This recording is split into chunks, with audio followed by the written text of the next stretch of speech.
staff and principals aren't thinking that way.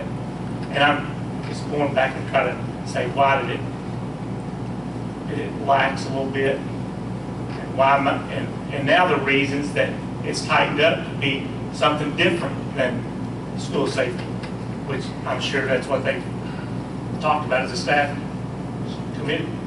Well, I feel like that we've got this book in front of us tonight. Once we approve this, the book is printed, it's going to go out, kids are going to sign it, it's going to be in force. And whatever we decide to do to bring this up as a conversation or whatever probably means that for the rest of this school year, what's been said and what's been written and what's been already drawn attention to is going to be the way it's going to be for this school year. I would just like to, I think it's serendipitous that this is on the agenda tonight at a time when this has come up within the school, just because I feel like it gives us the opportunity to strike out whatever we need to strike out to let the school figure out a solution to this. And I think that would be, I mean, Keith, just as you pointed out, the debate that's going to happen tomorrow at the high school. I think this is a tremendous opportunity for students to have voice, for students to work with adults, for people to make a decision that works for everybody, and for everybody to feel like that they're together on this. And again, you know, I feel like that the board is the group that has kind of written something down that has made this be an issue that there's not much flexibility on now. I think that the approach, I just flipped to page 40, which is where we mentioned the dress code in this book. And while we have a heading that says dress standards guidelines, the last sentence before it goes to this little bullet list says, each school council, together with school administrators, will develop school-level dress standards to meet the needs of the school community. So I think that this book makes clear that dress code is a school-level decision that can be done different places, different ways. I mean, we're a district that has a uniform policy at one school. So we have very different things happening at different schools, and we are fine with that and want that to happen. Then the next thing that says underneath that is examples of unacceptable items that might interfere with the educational process include. So I feel like that these things aren't mandatory things that have to be on a dress code. These are just examples of things that are the kinds of things, if you were just reading this book alone, might be the kinds of things that show up in school-level dress standards. So I guess for this part, and for based on the conversations that have happened, I guess at the high school too, about dress code, I'd like to just make clear that the way I read this as a board member is not that these are mandatory dress code rules. It's just that these are an example of stuff that might be on a school policy, but that the really important sentence here is that each school council, together with school administrators, will develop school-level dress standards to meet the needs of the school community. And I wish that we would do something about the backpack thing so that the school councils, together with school administrators and with students, would develop their approaches that would also meet the needs of the school community, because I think that right now we limit that. My only concern is, Lonnie, and I'm not in disagreement with everything. My only concern is, I think right now this is too large a project to take on right now, because if it's going to be policy, you can't do it in one meeting. So, and I'm also concerned about the not necessarily getting site-based council response to us about exactly why all of a sudden they want to enforce this. Well, are you saying the policy for us, we would have to do this over multiple meetings to change what's in this? I thought our policies had to be read twice. Well, this is the handbook. So do we have to, I mean, I'm not aware that this is written in a policy or procedure. I mean, if it is, then that, Steve, to me feels like all the better. Let's do this tonight and then figure out what are the steps we need to do to have the readings that it takes so that this is on the track. But I'm not sure what we're going to do. If policy states that change policy or do policy, it has to be in 2 readings. Okay. So tonight, are we formulating what that policy is going to be, and then when are the 2 readings? Well, this is just the standards handbook. This, I don't know that any of this is from a policy. It may be, but it may not be. So we would just have to have somebody do some homework on that and see whether that's something that we need to address as a policy as well. Teresa, the policy is that the board has to approve it every year, correct? Yes. That's the handbook. But what Steve's talking about, do we have a policy about backpacks? No, it's just- No, currently no. Or do we have a And like backpack? the employee handbook, we just do one reading. Right. And once it gets read and once it gets approved, then it goes to the printer Yes. and it's out there and it's, Yes. But I would say that if that's an issue, I think you can easily put in that. I mean, we can make, if something happened in the middle of the school year that we needed to address, we would make an addendum to this, we would bring it to the board. I'm not going to try to think of examples. We could put in that standards of the handbook that the board will make, we will have an opinion about backpacks by the October work session and that date, and that could be in the handbook. You could put that actually in the handbook. I just think Kentucky, without Kentucky Center for School Safety, without some more input as to why the history of the backpack issue, I think we probably, I think you're right, that if you put it in there, no, then maybe there is leniency that we could give.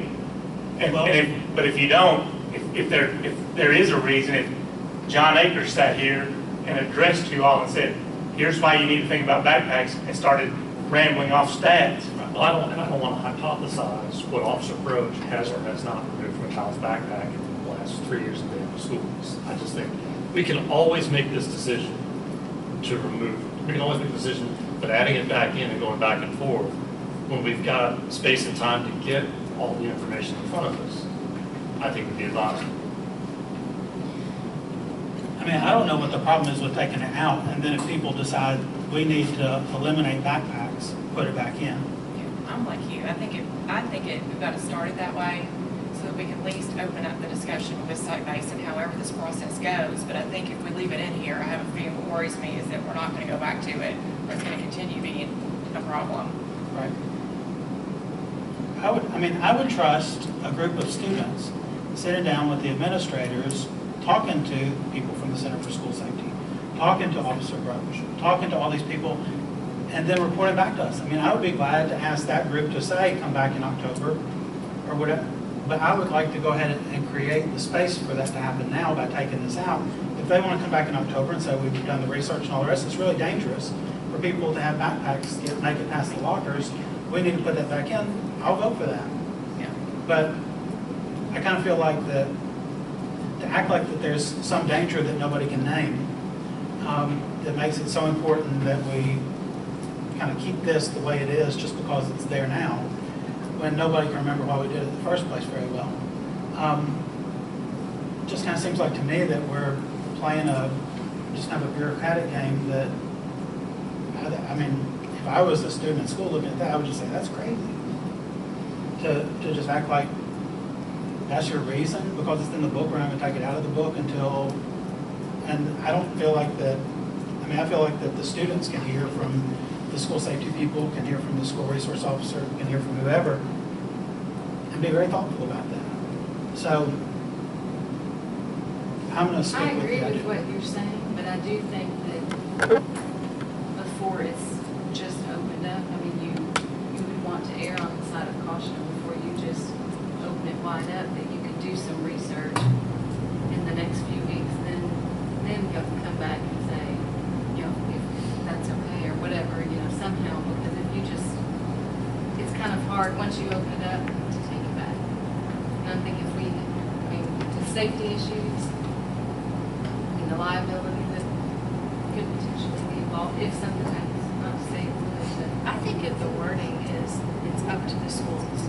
And right now, if the school administrator feels like that's the safest thing, and that's the route that they want to go, then that's fine. But if the team here at the high school wants to sit down with students and the teachers and talk about what's best for the school, they can do that. I think we just have to leave it, the wording, so that they can make the decision. And then, I think the reason it's in there as a dress code is that site-based can deal with anything that has to do with student achievement. So I guess if it's worded in a way that the site-based will look at that, but that we aren't opening ourselves up as a school district to more liability.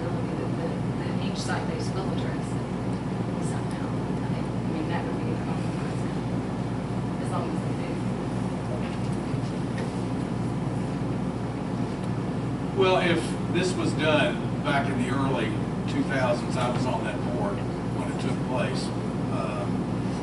I do remember that there was a lot of discussion about gun safety, about the idea that you have 500 some odd backpacks in a school, no matter what school, and that they're not checked. We don't know if they're bringing in weapons or drugs or anything else. And I think more when those decisions were made, it was really made on safety because of weapons that could be brought in. Does it mean that it won't happen today?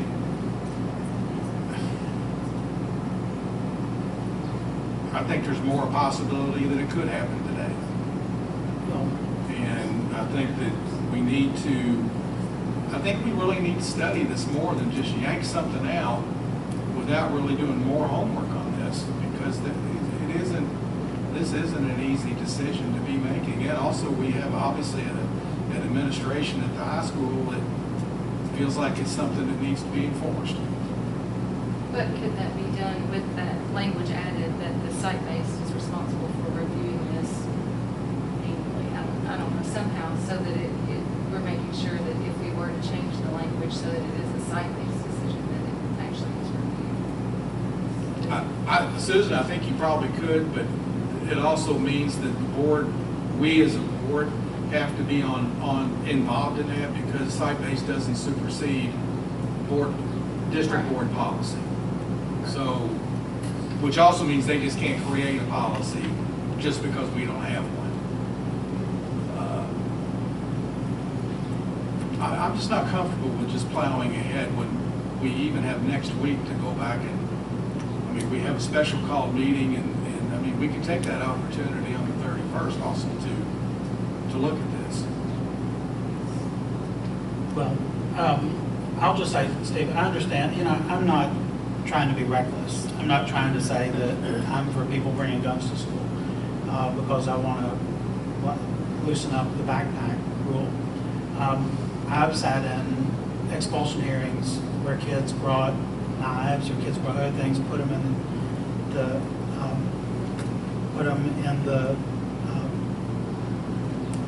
jacket pocket or whatever else. The backpacks are not like some kind of magical thing that allows horrible behavior, that if kids want to do something like that they don't have many other ways to make that happen. So I think that we are in a situation where we have to be protective and where we have to be safe and we have to be reasonable and take every measure we can, but we also have to trust that our students are going to make good decisions and not create a school that's just constantly on some kind of lockdown patrol kind of orientation of, somebody's going to do something that's going to make everything go crazy. So I would just like to figure out what is the quickest way that we can feel like that there's agreement to be able to provide an opportunity for the high school to address this. I just feel like it's important to do because I feel like that it is something that's an ongoing conversation, and it's also a need that kids have to be able to take their stuff and get to class. I mean, I brought a bag with me tonight. I'd feel frustrated if I had to carry this computer by itself in from the car and come in the building with it. And nobody asked me to do that because I'm an adult, and nobody asked kids not to carry backpacks around on college campuses. So I feel like that it's something that we can trust kids with, but I would be glad to just take it out tonight. But if you guys feel like that, you want somebody to do some homework and bring it up next week at our special meeting, we could do that. I would just like to not leave it hanging like this is going to be the thing and maybe next year we can do something different. I think looking at it next week is a good compromise. If that makes everybody feel comfortable, that we can look at, the emergency association that you were talking about that looks at school safety stuff. I'm fine to look at it again on this Saturday. When do these go to the printer? When they're done. When we're finished. Well, do we just want to postpone this until Wednesday and put this on the agenda? Well, I think I'm just curious as to how we go from here, as to who we want to review this, and who are we going to hear from, how many are we going to hear from, students and administrators and teachers. I mean, I think we need to decide who that's gonna be Well- before we. I feel like, yeah, I mean, so we need to know who we need to talk to, but I think that the two questions that are most outstanding from tonight would be, is there some school safety reason that backpacks are dangerous? They're okay to bring into the building and okay to put into a locker, but not okay to take beyond that. Right. That would be question number one. Question number two would be, do we have policies or do we have other things that mean that we're stepping on our own toes by doing something about this? So, now, I think that,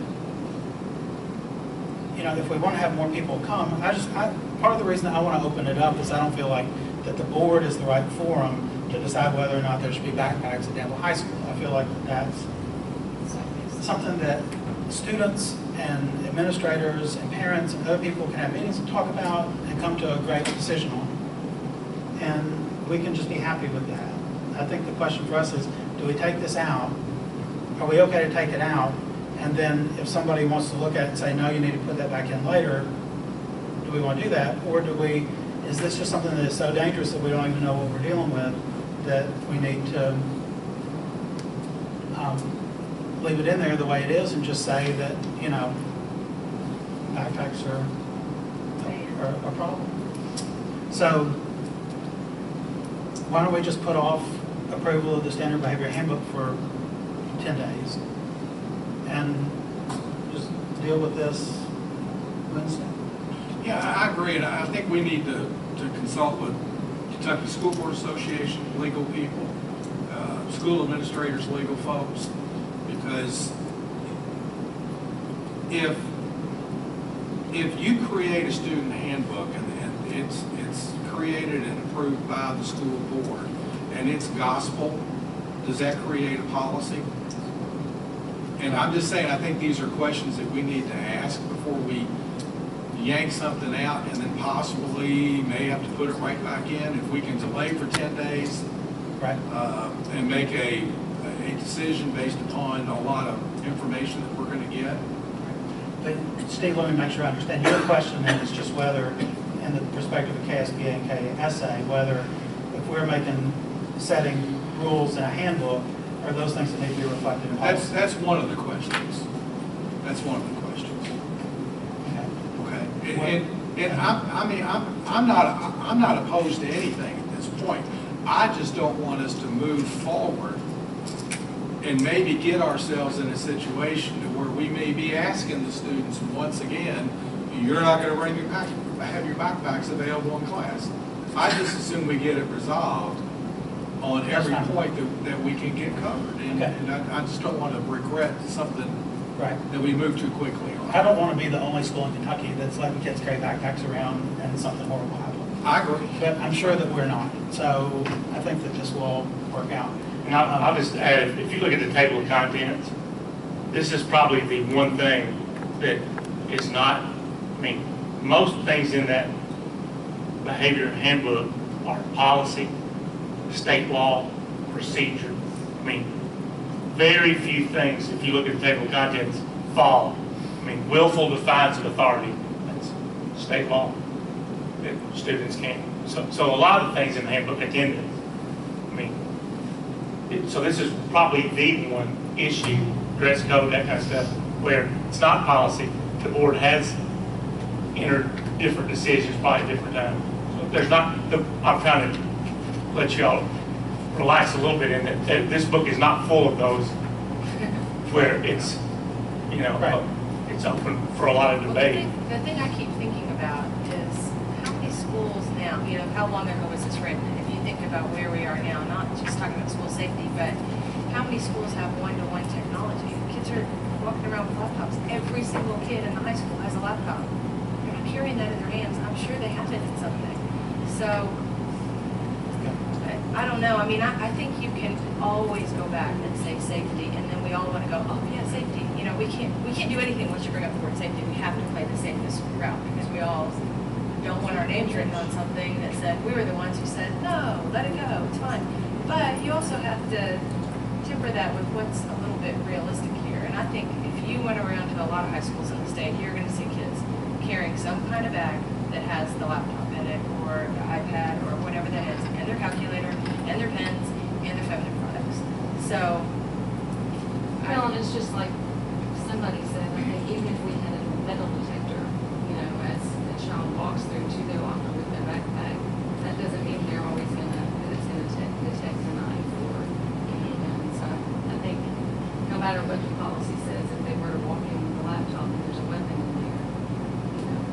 Well, and I hate to say this too, but I think if a kid really wants to bring a weapon to school, our backpack policy is not gonna stop them. Right, that's what I'm saying. You know, it's a Yeah. terrifying position for all of us to be in. And, you know, when you're a member of a board and you put in writing something that could be interpreted as safe or unsafe, it does make you just always want to crawl in the corner towards safety. But, you know, hearing Taylor speak, and because I have a high school kid in my house too, so I have heard a lot about this, more than I wanted to. I just have a lot of respect for our students and how they feel about the policies that we put forth, that they have to follow. And I want my kids in a school that respects that, and that the teachers and administrators work together with the kids, and we don't feel like an institution that just makes and stamps things, and that's just the way it is. So I appreciate that Taylor was brave enough to come and talk to us tonight, and all the kids that signed the petition. And I want them to know that they're being heard through this, and that we're not just bureaucrats up here just passing policy without giving thought that there are faces and human beings behind that. But with that, all that being said, I keep saying I would like to hear what the site base has to say about this, because that respect goes to the administrators that are making these plans and the teachers who I think brought this up because classrooms are crowded. That was what I heard this summer, that a lot of big bodies and a lot of small classrooms, and then you bring a backpack in and it's very crowded. So sitting up here as a board member, I don't have nearly the knowledge that a teacher would who's seeing that every day. So I'd like to hear from them. But I want to be respectful of our board members who don't feel comfortable about this tonight. And because we're meeting next week, that feels convenient, and I'm absolutely fine looking at this again when we gather up some more information. Okay. So we'll bypass this for tonight. Come back on next Wednesday, have it on the agenda for our special call. And I'll just say one more time, many of the things that are in this book are already covered by board policy that does not, you're not operating without rules and procedures in place that are already there because of state law, board policy, board procedures, and that kind of thing. So Right. it's not that those things, until we pass one of those in the wild, wild west. And we have a lot of things in place from the board perspective that will lead to orderly schools. Right. Okay. All right. So we are moving on to next item on the agenda, number 7, the financial report. Mr. Dean, thanks for. Hang on, get a motion in a second. Oh, So right. do you need officially a motion for it to be tabled until the Yeah. following meeting? Who made the A motion? substitute motion. Susan, did you motion? Do you want to withdraw the motion and? I'll withdraw the motion and ask that it be placed on the agenda for our meeting next Wednesday. Second, I guess. Okay. All right. Now we are being good official, institutional. Okay. We have number 7 is the financial report. Is there a motion on that to get us started? I move that we approve the financial report as submitted. Second. Okay. Mr. Dean, you want to tell us what we're looking at? Sure, good evening. Just like to highlight a few things on the financial report for the month of July.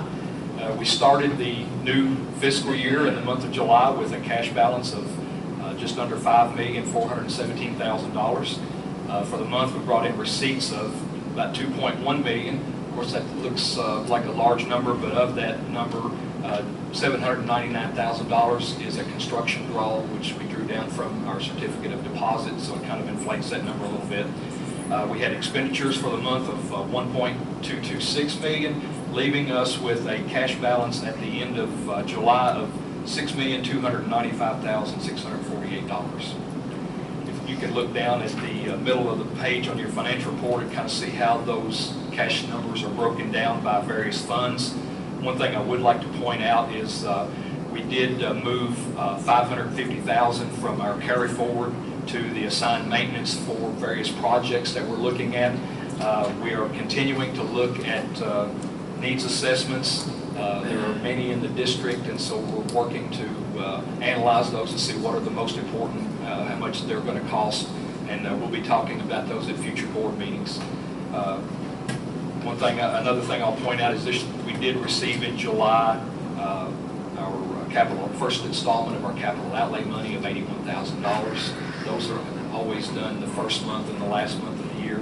We also received our first payment of our nickel equalization amount, which was $120,346. So for the month, we ended plus $878,000 over June of 2016.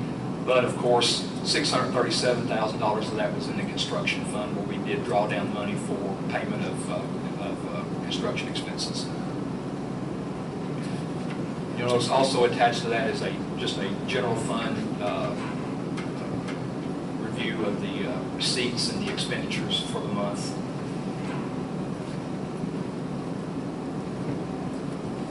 All right, does anybody have questions about the financial report?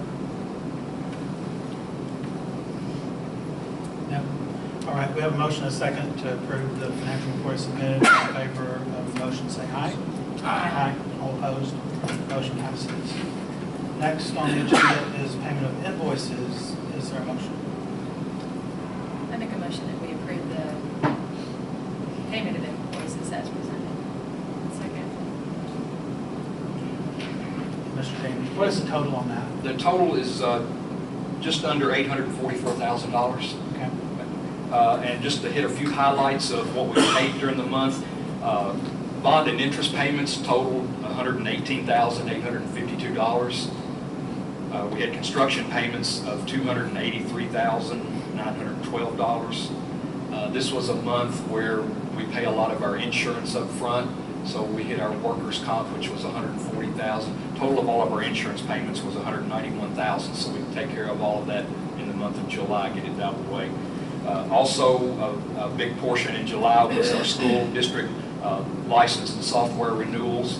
Those totaled $70,691. So those were the big expenditures, and that leaves us with regular expenditures for the month of just over $179,000 of that $844,000. All right. Does anybody have questions on the payment of invoices? We have a motion and a second to approve the payment of invoices as submitted. All in favor of the motion as stated, say aye. Aye. Aye. All opposed? Motion passes. Next on the agenda is staffing. Is there a motion? I make a motion that we approve the staffing changes as submitted. Second.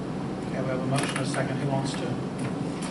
Well, so I think all this we discussed at our work session, essentially are a reflection of a solid enrollment for the 2016-17 school year. Okay.